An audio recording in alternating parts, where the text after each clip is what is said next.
আচ্ছা, নষ্ট পুরুষদের মধ্যে সবথেকে কারা বেশি নষ্ট?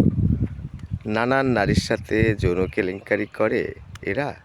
নাকি আরেক ক্যাটাগরির মানুষ আছে যারা টাকা পয়সা খরচ করে নারীর সঙ্গ নেয়? সেটা হোটেলে হতে পারে, বিভিন্ন জায়গায় যেতে পারে, সেলুনে হতে পারে, মাসাজ সেন্টারে হতে পারে। বিভিন্নভাবে তারা যদি এরকমটা করে, আর কেউ যদি আপনার হাসব্যান্ড হয়ে থাকে সেক্ষেত্রে কিন্তু আপনার ক্ষমা করাটা একেবারেই ঠিক হবে না। বিশেষ করে এখানে অসুখ-বিসুখেরও একটা জটলা আছে। সি ভাইরাস থেকে শুরু করে হাজার ধরনের জটলা আছে। সেক্ষেত্রে মরণঘাতীও হতে পারে। সংসারে তো একটা বিরাট অশান্তি হবে। আর এরা খুবই আরামপ্রিয় হয়।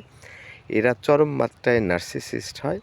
এরা একটা জীবনকে মানে দোজক বা নরক বানাতে খুবই তৎপর। এরা নিজের সুখ ছাড়া কিছুই বোঝে না। এরা পর্নোগ্রাফিতে আসক্ত। এরা একেবারে বিকৃত মানসিকতার।